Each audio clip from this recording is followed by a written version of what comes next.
Bismillahirrahmanirrahim. Assalamualaikum warahmatullahi wabarakatuh. Perkenalkan, nama saya Elis Astri Nawangsi, mahasiswa Fakultas Ilmu Kesehatan, Prodi Farmasi, Universitas Perjuangan Tasikmalaya, dengan NIM 240-110.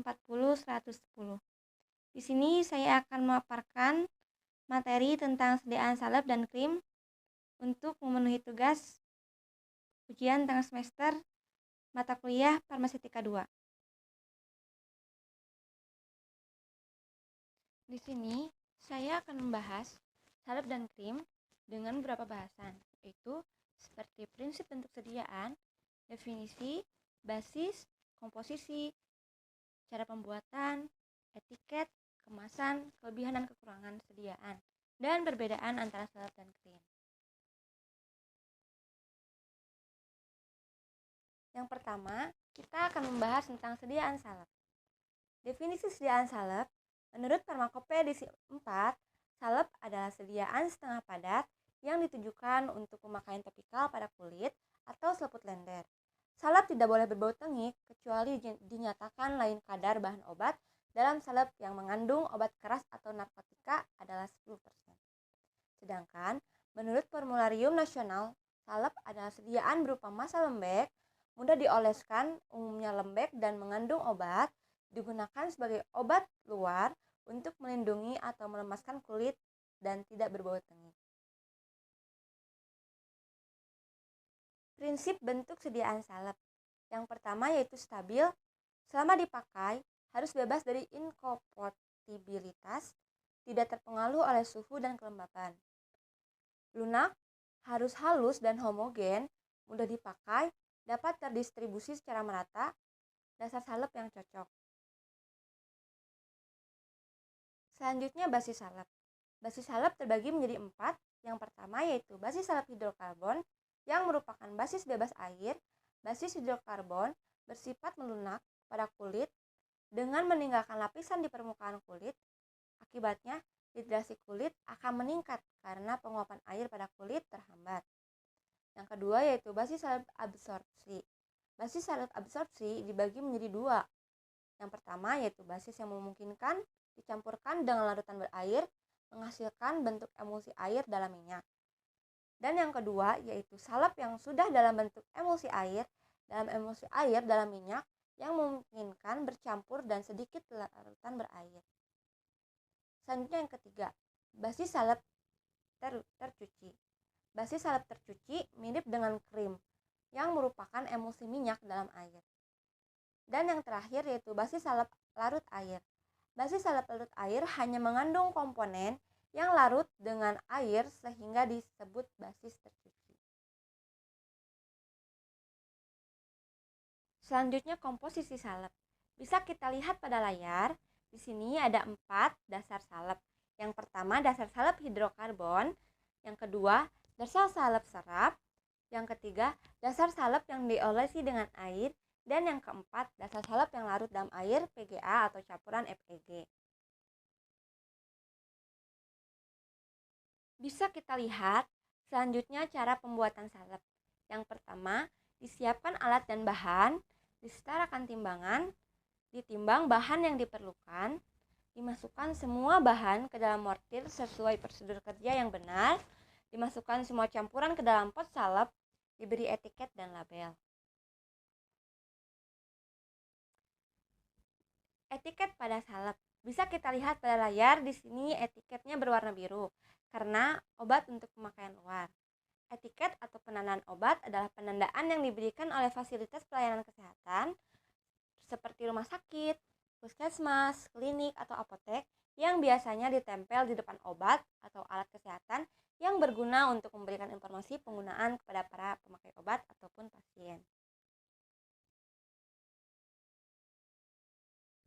Nah, di sini ada contoh kemasan salep. Bisa kita lihat pada layar seperti gentamisin, salep kulit guci pusaka, dan salep 24. Kemasannya ada yang berbentuk tub ataupun pot salep.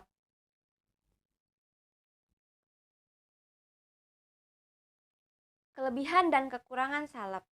Kelebihannya, salep dapat diatur daya penetrasi dengan memodifikasi basisnya. Kontak sediaan dengan kulit lebih lama, lebih sedikit mengandung air sehingga sulit ditumbuhi bakteri dan lebih mudah digunakan tanpa alat bantu. Sedangkan kekurangannya, salep sering terjadi tengik terutama untuk sediaan dengan basis lemak tak jenuh, terbentuk kristal atau keluarnya fase padat dan basisnya. Dan yang terakhir, kekurangannya yaitu terjadi perubahan warna. Yang kedua yaitu sediaan krim. Definisi sediaan krim, menurut Farmakope Indonesia edisi 4, krim adalah bentuk sediaan setengah padat mengandung satu atau lebih bahan obat atau terdispersi dalam bahan dasar yang sesuai. Sedangkan menurut Formularium Nasional, krim adalah bentuk sediaan setengah padat yang berupa emulsi kental, mengandung air tidak kurang dari 60% dan dimaksudkan untuk pemakaian luar. Prinsip bentuk sediaan krim. Prinsipnya tidak jauh seperti prinsip bentuk sediaan salep, yang diantaranya seperti stabil selama dipakai, harus bebas dari inkompatibilitas, tidak terpengaruh oleh suhu atau kelembaban, lunak, harus halus dan homogen, mudah dipakai, dan dapat terdistribusi secara merata. Selanjutnya yaitu basis krim. Yang pertama, basis hidrokarbon. Di antaranya yaitu tidak terabsorpsi melalui kulit, sedikit atau tidak mengandung air sama sekali, tidak tercampur dengan air, dapat digunakan untuk zat aktif yang mudah terhidrolisis, bersifat emolien, dapat melekat pada permukaan kulit dalam waktu yang lama. Basis ini dapat meningkat hidratasi kulit karena basis ini akan membentuk suatu lapisan waterproof yang akan menghambat hilangnya air dari sel-sel kulit yang bersifat emolien atau moisturizer. Contohnya seperti Vaseline alba, flava, dan parafin cair. Yang kedua, basis absorpsi atau basis serap. Basis ini bersifat hidrofil sehingga dapat mengabsorpsi air, membentuk emulsi tipe air dalam minyak. Contohnya seperti lanolin. Larut dalam air, mudah dicuci, tidak berminyak, bebas lipid, dan tidak mengiritasi. Contohnya seperti FEG4. Basis ini paling banyak digunakan sebagai basis krim. Membentuk emulsi tipe minyak atau air, fase minyak yang merupakan fase internal dan fase air yang merupakan fase eksternal. Bahan pengawetnya seperti humektan, pendapar, dan emulgator. Yang ketiga yaitu basis yang larut dalam air. Basis ini larut dalam air, mudah dicuci, tidak berminyak, bebas lipid, dan tidak mengiritasi. Contohnya seperti FEG. Dan yang terakhir yaitu basis yang dapat dicuci dengan air. Basis ini paling banyak digunakan sebagai basis krim. Larut dalam air, terabsorpsi baik oleh kulit, membentuk emulsi tipe M minyak atau air, fase minyak seperti fase internal, fase air yaitu fase eksternal. Bahan pengawet, humektan, pendapar, dan emulgator. Selanjutnya, komposisi krim. Di sini ada zat aktif, zat tambahan, dan pengawet. Zat aktif seperti spermaceti dan asam salisilat, zat tambahan seperti sera alba, dan pengawet seperti boraks asam benzoat dan natrium benzoat. Cara pembuatan krim. Krim dapat dibuat dengan cara melelehkan lemak. Lemak dilebur di atas penangas air, kemudian ditambah bagian airnya dari zat pengemulsi. Kemudian setelah itu diaduk sampai terbentuk satu campuran yang berbentuk krim sampai homogen. Selanjutnya, etiket pada krim. Etiket pada krim tidak jauh dengan etiket pada salep. Sama saja, etiket ini digunakan dengan berwarna biru karena obat untuk pemakaian luar. Selanjutnya, kemasan krim. Bisa kita lihat pada layar, di sini ada contoh kemasan krim. Yang pertama ada yang berbentuk kutub dan berbentuk persalep. Kelebihan dan kekurangan krim. Kelebihannya, krim mudah menyebar merata, mudah digunakan, praktis, tidak mudah dibersihkan atau dicuci, tidak lengket terutama krim tipe digunakan dewasa maupun anak-anak. Bisa meningkatkan rasa lembut dan lentur di kulit tetapi tidak menyebabkan kuku berminyak. Sedangkan kekurangannya yaitu krim susah dalam pembuatannya karena harus dalam kondisi panas. Emulsinya mudah pecah akibat komposisi formula yang tidak tepat.